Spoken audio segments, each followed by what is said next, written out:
All right, welcome back to another week of Agency Journey. This is MacKenzie. This week I've got the pleasure of bringing on Noel Andrews, who is the owner, founder of JobRack. We're going to get into what that business is specifically, but welcome aboard, Noel. Hey, great to be here. Will you give us the super quick rundown on JobRack, what it is today, not the background, just today? Yeah, sure thing. So we help online business owners and especially agency owners hire really great remote team members from Eastern Europe. So I love this succinct, like, hey, here's exactly what we do.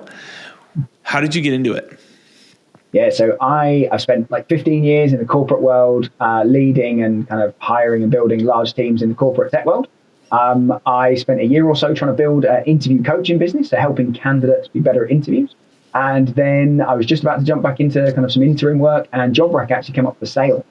So it had been born in a community that I'm in, and they'd run it for a couple of years, but it was always kind of a side hustle compared to their main thing. And it was very, very small, like really small. But it was in a good niche. It was, remote hiring. This is back in 2018. Remote hiring was, becoming more and more of a thing. Hiring is hard, and it was niched down to Eastern Europe, which is just an incredible part of the world to hire people from. And so, yeah, kind of serendipity, really, and then kind of jumped in from there. Had you spent any time in Eastern Europe prior to acquiring JobRack? Not prior to, no, and only a little bit since then, really, because COVID. Right. Just a couple of trips, and then looking to spend a lot more time there over the next year or so. Yeah, that's awesome. When did you acquire it? I thought I saw 2018. Mm-hmm. Is that when you acquired JobRack? Okay, yeah. That's awesome. Cool. So just from a business perspective, because I'm interested in what that looked like, why did you acquire it, and what did you see as like, hey, here's how I'm going to increase the value of obviously your move has not been acquire it, grow it, and then flip it right away. But what was the big opportunity that you saw? So I think for me, there's a couple of things. So I wanted to spend my time doing things that I enjoy, and specifically like speaking to people. So I love speaking to people, right? Get me on the phone with business owners, entrepreneurs, agency owners. That is my jam. That's what I love doing. And so the fact that this was a business that was basically helping those exact people hire was like perfect for me. I was like, right, I can see my customers are going to be people that I like hanging out with. Therefore, it's not like work. On top of that, the fact it was niche down, and I'd worked a lot with people from Eastern Europe, and just the quality, the work ethic, everything, like the cultural alignment, like everything about them is fantastic. And you basically avoids a lot of the frustrations that lots of business owners have with kind of hiring from other regions of the world, and it's affordable, unlike often hiring from US, Canada, UK. And on top of that, it wasn't very much money. So to give you an idea, the vanity metric, that's always good fun to say, is that I have increased the revenue 4,000x. There you go. Which sounds amazing. But if you start from a business that's doing $15 a month, right, then you kind of get an idea. Now it's still a heck of an increase, but it was very, very small. And that was why it was like it existed. It had a little bit of a brand. It existed very well within this community that I'm in, and it had a good database, and the tech was done. So instead of starting from scratch, having to build that, you were 10 steps forward. Right. And so it was just like, I can just get going, make the money back pretty quickly, and then just go. Yeah. I think, at least in the circles that I've been in experience, there have been some stereotypes about types of available talent in different regions. So the thing that pops to mind for me thinking of Eastern Europe, and this is probably 6-7 years ago, that I first heard this more often, was like, this is one of the places to go for UI, UX, like front end design, as a common trend. I'm sure once you actually get into the like boots on the ground, there are a ton of talented people in a ton of different roles. But are there specific, like what, and this could be a combination of maybe the most popular roles that you fill, which would, I guess, be more a function of demand maybe than of supply. But from a supply side, what's most easy to find, or what's the easiest role to find qualified candidates for? Yeah, so certainly right now, though, I don't think there are any easy roles. We're really, to get the best candidates, even we have to really hunt them out. And thankfully, we're very good at it. I've got a really great team. I think so. I mean, Eastern Europe was particularly known, especially 6-7 years ago, for software developers, graphic designers, front end, things like that. Technical education is really, really strong. And that was that was why JobRack was initially kind of born and created for software developers, to help people hire those. And then it's naturally expanded out. And in reality right now, we are pretty broad between, maybe 20 to 30% of our roles are software developers, 20 or 30% are maybe kind of like what we would call like mid-tier kind of tech specialists. So everything from graphic designers, SEO specialists, PPC, operations managers, project managers. And then a similar kind of maybe about 30% or so really, really great virtual assistants, executive assistants, like kind of ops specialists, things like that. So it's actually, we have quite a spread now. And some of that is because we've, taken the message to agency owners and SaaS business owners and e-com store owners to say, hey, look, actually, this is what's available. And these are the quality of people that we can hire. So yeah, pretty broad. I think the one thing that we don't specialize in is we don't do anything really in the true C-suite arena. If you're like an 8-figure business, you're really looking for C-suite, that's not really kind of a world we play in. But anyone that's kind of hands-on doing or managing and really helping you build a business and an agency, that's the sweet spot. Yeah, that's awesome. Let me hit you with a couple kind of like rapid fire questions before getting into, I told you I wanted to talk about like the process of hiring great agency talent, and then I'm avoiding that for the first 10 minutes of the podcast here. So the first question I have is like, how does JobRack actually work? So we've got two things. So we have a DIY service, which is a job board. So you pay a couple of $100 and you post your job, and then it goes out all to our database and our kind of social circles and networks, and you do all the hard work of hiring yourself, but you can still get great results for certain roles. And then we have a done with you service where we take all of the hard work out of hiring. So we kind of act like as your hiring guide, but also your hiring Sherpas doing all the heavy work, the heavy lifting for you, going out and finding the right candidates, filtering them, reviewing them, screening them, testing them, basically all of the hard work. And then you kind of like work with us closely to, agree a shortlist and then do the interview side of things. So that's the done with you service. That is the kind of the focus of what we do right now. That makes sense. You guys are now, obviously candidates look different, but like you can compare JobRack to like a typical recruiting firm, 10, 15, 20% of first year salary. You get that front where, there might be, I don't know whether this is a fair assessment or not. Maybe they do a little bit more. I don't know. In my experience, there've been ones that feel like they do a little bit less and they, but in a different price bucket. Then you've got, like the rise of the virtual assistant staffing business, online jobs, and then specific kind of niche down again into like executive assistants with companies like, I think like Tim Francis, a great assistant, or some of the companies like that, where they're like very specialized in, hey, we'll just find this specific type of role. And that specialization, like candidly, probably gives them the ability to charge a premium as well. That's a $5,000 service to basically do we'll help you figure out what you need. We'll write the JD, we'll source, and then we'll give you 3 candidates and you go interview and pick. So you've got some different models in there, and it's cool to hear, like you guys have the job board and then the white glove piece to staff that. What does the team look like to try and staff that business? Yeah, so we've got a team of, where are we up to right now? 15 as of today. Most or 2/3 of them, if not a little bit more, are on the recruitment side. So sourcers, recruitment assistants, very heavy on the, like any agency, on the delivery side and on the operations side. So these are the people that are helping us craft really amazing job posts to help us, attract the attention of the best candidates, then really getting out there, headhunting, sourcing, filtering, doing screening interviews, things like that. So the majority of the team is focused on that kind of operations and that delivery. And like you kind of hinted at there with the different models that are out there, and there's tons of different ways that you can hire people. For me, I've got a big belief that, an agency owner, if you want to build a committed team that's going to help you grow your agency and your business, I feel that they need to be your team members. So personally, I'm not a fan of, the kind of services that, the team member works for the service and then they kind of like pass through the payment and they've got maybe a 20 or 30% kind of like uplift on it. It takes some headache away, but for me, I want people to be working kind of for me, regardless of the legal arrangement. I kind of want those to be my team members. And like you said, there's lots of people in the recruitment industry kind of, with 20, 30% commissions, and some of them work really hard for it. I like the fact that there's a lot of cost efficiencies with hiring from, Eastern Europe as an example. And I like passing that on. So we keep our fees kind of profitable, but sensible and affordable. Right. Makes sense. What have you seen? I'm sure for roles this looks different, but let's take like the executive assistant or ops type role. Is there a max?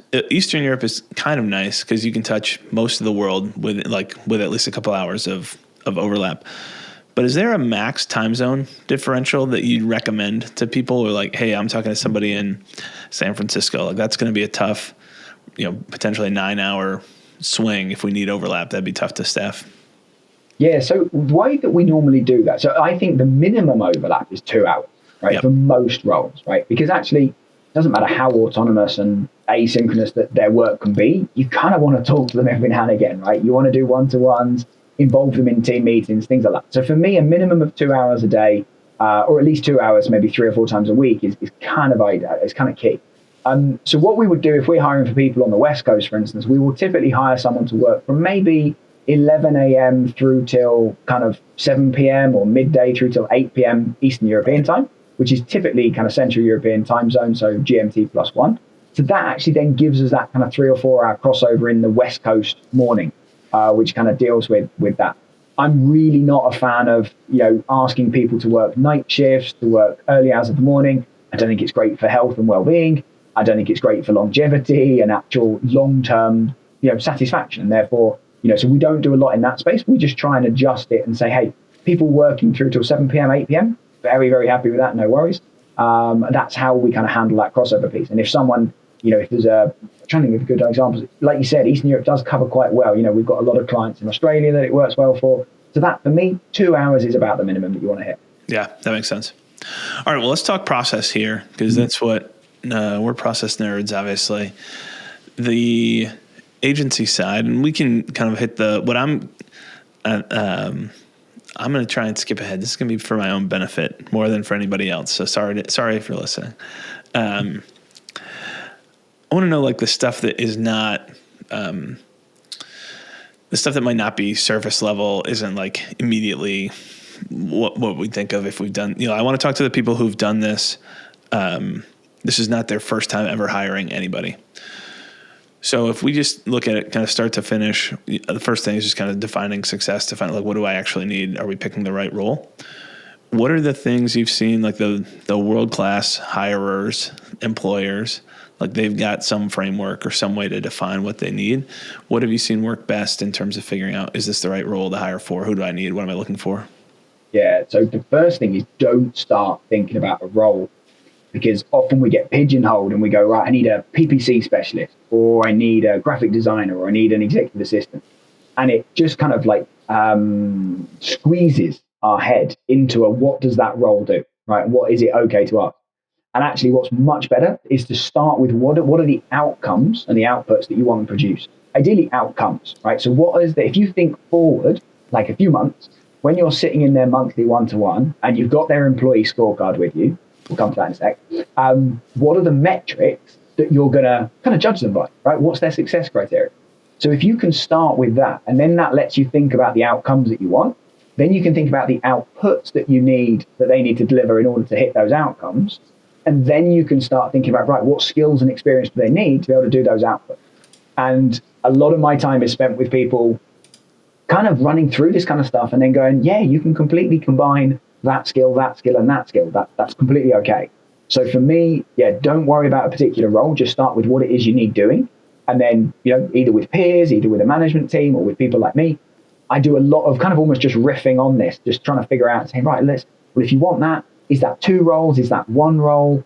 And, kind of just guiding on the skills that can be found. So that's the first thing. So think about the outcomes you really want. And then the crucial thing is typically agency owners are going to typically start thinking about hiring when they're about 100% of capacity, maybe 120%. You're already overworked, you're already stretched, your team's crying, the clients are getting a bit hacked off because maybe service is slipping a little bit, and you're thinking about what you need right now. Whereas what you want to think about, or really, really ideally should be thinking about, is what do you need in 6 months and in 12 months? And that then ensures you get someone that isn't, kind of just outpaced on day one.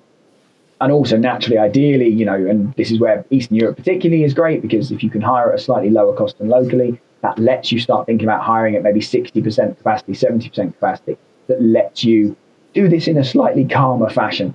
A good friend, a friend of mine often says to me, he says, wise men never rush. And it's when we rush that it starts getting tricky. So yeah, thinking for what you're going to need in 6 or 12 months. Yeah. I think even just saying that, like the instant reaction for a lot of people is, I have no idea what I need. And we talk a lot about like finding the focus in the business, like the more, and one of our principles from our agency Freedom Manifesto back in the day was like, make the hard decision once that makes every following decision easier. There's a bunch of people who've popularized that same sort of idea. But the more that you figure out, like for JobRack, it'd be a lot easier to predict, hey, we've got 2 main ways that we serve people and we serve one market from one geo. Like it becomes a much easier problem to predict what you're going to need 6 months from now than if you're where our agency was 11 years ago, which is if you have money and you want something done related to the internet, we'll do it and figure it out. Like I have no idea what we're going to need in 6 months. It depends on what people have money to pay us for in 6 months. So focus is definitely a piece of it, but I'm sure there's other ways that we can get to it. I'm going to throw a situation at you. This is my personal immediate situation at you. And if maybe we can just do this practically, is like, hey, how would we think through the goal? So let me just go to my inbox right now. I'm normally an inbox 0 type of person. I've got, 44 emails sitting here in my inbox. Some of these, what's the oldest one here? End of June, a little over a week old on some of these. I'm huge on relationships. That's like my standard for life, is like relationships matter most. And I want email to be a tool to initiate, to build, to help healthy relationships, but I want to spend as little time as possible in actual email. There's not a lot of like great deep relationships that get built just over email. So I want to spend less time there, but I want the people who deserve a quicker response time from me. And that might be a bad goal, but like that's one of the outcomes that pops to mind, is I want help with my inbox. And so I think what you're saying is like the easy thing that comes to mind is I need an executive assistant. And maybe that's true, maybe that's not true. But I've got this like a handful of admin needs. There's a lot of nuance in my email. This is a prospect. This is a client. This is a strategic partner. This is Noel, who's about to come on the podcast. It's like there's a handful of different types of situations like that. How do you go about, and then so kind of spec'd into that role, we could look at like, hey, I want someone to help support me with my ClickUp tasks or my HubSpot tasks or my like whatever my workload is, and calendar management and those types of things. What are the things, like, is that the right way to approach, hey, because those are kind of outcomes. Like I want to be at inbox 0 every day, but that feels like a weak outcome to me. How do you take that and make a better outcome from that? Or is that a fine outcome and then it's okay, now we spec this into wherever we're going? So I think it's okay as a start. I think the biggest thing for me is making sure that whoever you have working with you or for you is that you tell them the outcome that you want. Like, what's the real like job to be done? Yeah. So I don't know if you're familiar with this, the jobs to be done framework, and it all talks about like McDonald's milkshakes and why people buy them first thing in the morning. And it's not because they want the nutrients. Questionable how many nutrients are in a McDonald's milkshake. They taste good though. But actually what they wanted was something to entertain them on the commute to work, because it takes time, because they're so hard to suck through the straw.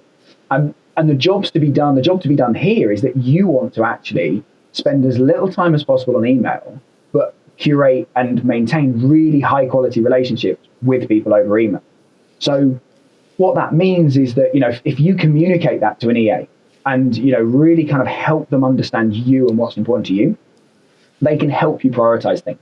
So for me, with my EA, we've got a system in place with my inbox that my inbox does get kept pretty much to 0, like all the time. And we have a couple of folders, and one of them is attention required. So when something needs my attention, it gets put in there. So I almost don't look at my inbox anymore. I look at the attention required folder. And there are some things that she can suggest responses to, in which case she does. There are some things that she just responds to on my behalf, which is great. But I'm like you. For me, the personal relationships, it's really important that it's me doing that. Or if it's not me, that it's actually clear when it's not me. So for me, the big thing is ensuring that they understand really what it is you want out of it. And that is really strong relationships and minimal time on email, then finding the process, the systems, the rules, etc., that work to enable that. Yeah, that makes sense. Okay, so we got the outcome defined. Like what happens next? Does that become job description, like role definition and job description? So that's one particular thing that what we would normally do is you and me, we'd be riffing and saying, well, what else could they take on for you? And ultimately, if you do like there's like one assessment called XDS, which is like eliminate, delegate, simplify. And it's just about how do you spend your time, right? And what you really want is someone that's taking as much off your plate as possible and asking you every day and saying, what can I take off your plate today? Right. And so that someone is proactively challenging you to think about what can you delegate to them. That it's painful sometimes, but in a really good way, because it makes me think about it and it makes me invest the time. Right. Okay. Well, if I just shoot this Loom video, I can get this off my plate kind of forevermore. And so normally we'd come up with a list of tasks that helps us shape the skills you need. And then in our case, we would take on that work of, crafting the job post, going and finding the people. But, the main thing is build a bit of a list of tasks of what you want, like what are the multiple outcomes you want, and then what skills and experience do they need, and what kind of attitude, right? So for me, for an EA, I want them to be inquisitive. I want them to be proactive. I want them to be, going and Googling and saying like, right, what are the best Gmail filters and rules that I should implement, right? Like a really common one for me is, meeting acceptances. I do not need to see them, and neither does my EA. So just because someone's paid a bit less than your time is valued at, doesn't mean that they shouldn't automate stuff. And I really want all of my team to be focused on automating things as the first step, right? How can we automate it? Get rid of that. Right, then other things we can simplify if we need to keep hold of them. So come up with a list of outcomes you want, different things you want to work on. Think hard and get some inspiration from other people. And then, skills, experience, and then we start refining that into a job post and the kind of person that you might need. Yep. I want to skip over, this might be, feel free to disagree with me if you don't want to, but skip over some of the sourcing. Mm-hmm. If there's anything you want to mention on that front, I'm happy to have that conversation. But like the easy answer is, like get these things down, figure out, you're either going to go self-recruit and self-source, in which case you got the LinkedIn and Indeeds and your network and, like all the common stuff, or work with JobRack or another sourcing partner. Moving through that, I've heard some advice from people, especially around like the applicant experience. Really in the last year, that's become a huge, and probably longer than that if you're in the space. So for you, probably like, we've been talking about that since 2018, but as the marketplace has just gotten way more competitive, that's become a lot more important. People saying, hey, we want to turn this process around within 2 weeks, or I've heard 10 days, I've heard 3 weeks, I've heard, any number of times. But what does a healthy hiring process look like from kind of applicant in to what comes next? Yeah, so the most important thing is to inject yourself into the process, even if you're not in the process, right? So there's so many great tools now, that help you capture, to get applicants to record videos and things like that lots of applicants hate, right? Especially when English is not their first language. And they might have great English, but it's still a little bit intimidating. So one of the things that I recommend is put a video of you in the job post, right up front. Hey, it's Gray here. I'm the CEO of ZenPilot, and I'm looking for a really, really great executive assistant to help me, maintain great relationships and keep my inbox at zero. If this sounds like you, check out the details below to apply. So then they, just like that, 30 seconds, and then they see you, and then they're like, well, that's great. That's who I'm going to be working for. He looks cool. He sounds like a nice guy. I'm going to be much more inclined to kind of go through the process. The second one is, if you're asking them to record a video later on, again, set clear expectations. As you and these are all the things that make candidates feel good. In your job post, make sure you're including, social proof, right? So what do your clients think about ZenPilot, as an example, right? What do your team feel about ZenPilot? So we include little kind of testimonial comments from our team about what it's like to work at JobRack in the job post, which then makes people feel so much more kind of like, oh my God, they're excited to come and work for JobRack and to apply. And so we do this, with all of our clients. It's about how do you make, like you said, the candidate experience, how do you make them feel as good as possible and keep in a really kind of streamlined process as much as you can. Crucial phase is testing and setting expectations up front. So in the job post, again, we set a lot of expectations. So we're going to tell them how to apply. We're going to tell them what's going to be involved. We're like, hey, you're going to click apply. You're going to fill out an application form. It's going to be a lengthy application form because we want you to put some effort in. If you don't want to put any effort in, no worries, this isn't the job for you. Then there's going to be a screening call or a screening video. Then there's going to be a test. Then we're going to get on an interview and see if we're a really good fit and have a really great chat and get to know each other, because interviews are two-way. So we do a lot like that around that candidate experience. And crucially, for any agency owner, any business owner, the most important bit of all of this is the test.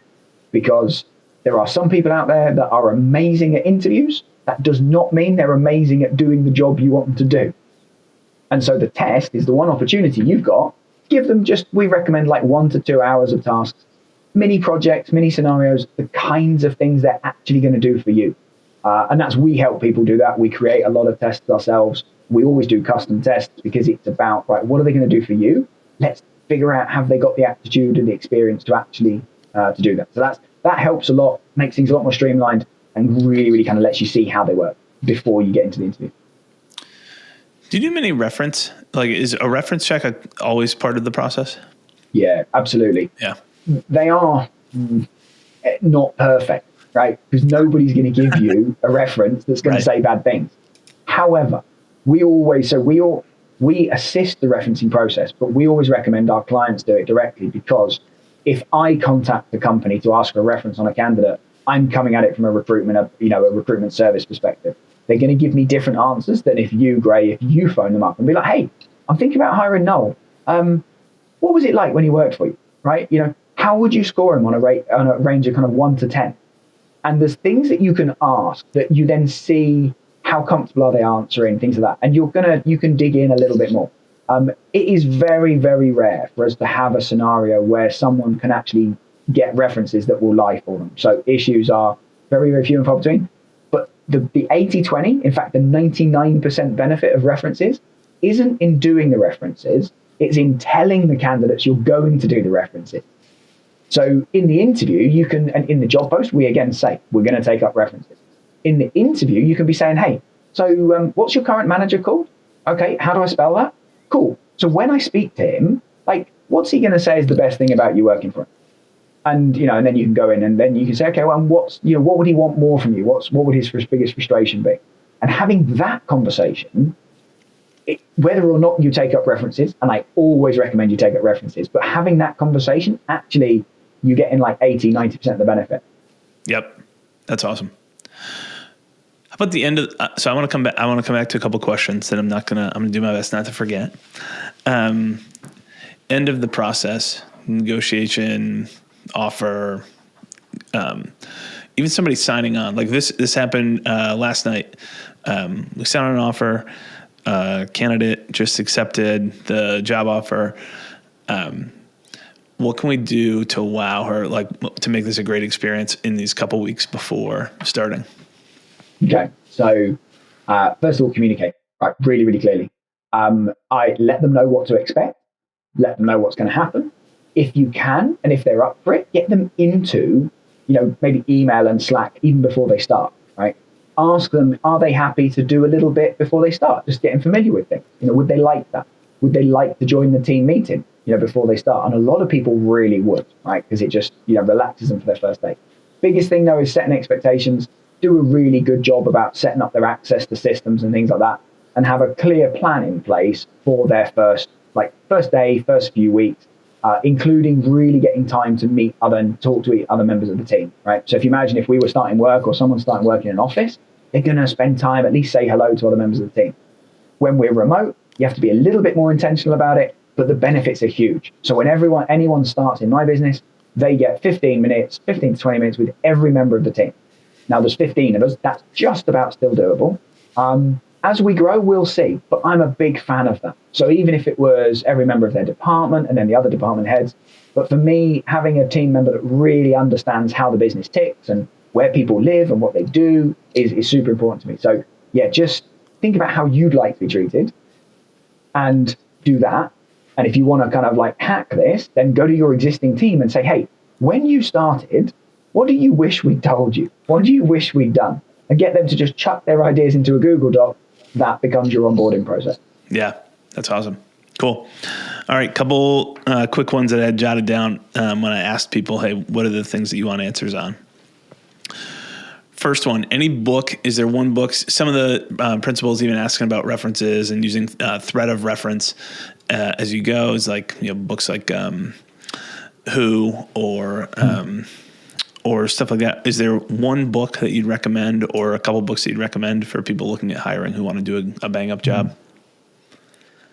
So honestly, there's tons of great books out there. Who is a great book. There's honestly not, because I think it depends what you want to be good at, right? So most agency owners are probably not out there reading books on bookkeeping, right? Or accounting. There's some great books out there on bookkeeping and accounting, by the way, but it's probably not your thing. And I kind of treat hiring the same way for me. It's about that you need to know enough. So I think the Who method of hiring is probably my number one, right? Because it's really good because the key thing that focuses on is the interview, right? And as much as I don't entirely buy into the approach of the number of interviews they do and the format, there's some really good things that you can pick out. But overall, I think it's about get something you're comfortable with, talk to people about, great interview questions. And I tend to share, there's a few different approaches I share, and then get good at actually having a conversation with someone. There's way too much is written about interviews that end up being very one-sided. I want to get to know the person. I want to know what makes them tick, what has shaped them effectively, because that's going to tell me how well they're going to perform. Yeah. So on the hiring side, I think the Who method. The other book that I always love to recommend, because it's new one to me, it's absolutely amazing. It's called Die with Zero. Absolutely amazing book, and highly recommend read it. It basically says if you die and you have money in the bank, you've either worked too hard or not had enough fun. And none of us want to work too hard, and none of us want to have not have enough fun. So really recommend that. Yeah. What is your favorite ATS, applicant tracking system? So for me, it's Workable. That's the one we use. And top tip for any agency owners, if you want to try it, it's free for one role. And it's great. The key thing with Workable, but probably not the free version. So for us, the biggest thing is it has video built in. And there's no limits on the video, which is super important for us. Lots of the other ATS systems out there, it's like you can do a 2-minute video, or you have to go out to another thing. I want, for me and my clients, I want to be able to see everything about the candidate in one place. I want to scroll down. I want to see all the communications. I want to see the application form, the videos, everything. So for me, it's Workable. We've been with them a year. We've just renewed. Very, very happy with them. Got some great features. And I think that is very, very good. The market's always changing kind of thing. But if anyone's ever got any particular questions, I'm always happy to kind of, help out on that too. Awesome. Next and last one that I got submitted to me that I decided to go forward with. Best or recommended, hey, here's a benefit that you should offer at your agency. You can take this in either direction. Either funniest one you've seen, or like, hey, this is weird, this is creative, this is kind of cool. Or is there something out there that is not normal that you feel like, hey, why don't agencies just offer this? Mm-hmm. I think we're looking at this ourselves here at JobRack right now for our team. And so I'm crowdsourcing this and looking at what all of our clients offer. The one that I think I like the most, and it's really simple, is give everyone their birthday off. Because everybody likes their birthday and everybody would love to not be working on their birthday. I genuinely believe that. So I think having their birthday off, and it's really simple, right? It's one extra day a year. So I think that's a good one. Some significant ones I've seen recently is like wellness stipends. So money towards kind of wellness. Training budgets are pretty common. The other good one I've seen recently, actually, which is more of like a kind of cumulative benefit, is a friend of mine runs a business and he has an R&D pot. So a pot of money for research and development, and any of the team can bid to spend some or all of that money. And it's just like a one-pager. They're kind of put in their idea and it is there to be spent. Once it's gone until the next budget period, but it's there and it encourages the team to come up with ideas, a little bit like Google time and obviously the whole history of where Gmail came from. So I like that idea, and actually that benefits don't need to be individual benefits. They can be kind of team benefits. They're my kind of couple at the minute. I think that's a great model. We run an EOS. Part of our 3-year picture is that we'll spend 10% of our budget into R&D. But that process for how that gets allocated right now is not like people can't just submit bids. So that could be a cool idea. I like that one. This has been super fun. I could keep grilling you with questions, but The website is jobrack.eu, correct? Yep, that's right. Anywhere else that we should point people? No, I think that's the main place, jobrack.eu. And, if anyone wants to kind of just have a chat, understand what's possible, my entire strategy and our entire approach is be helpful and friendly. And so that's what we strive to do. So whether anyone's looking to hire from Eastern Europe or not, whether they're looking to hire right now or not, but if people just want to have a chat about what's possible, what other agencies are doing, then always happy to jump on a call and chat that through. This has been really fun. Thanks, Noel. I appreciate your time. No worries, Gray. Good fun. Cheers, man.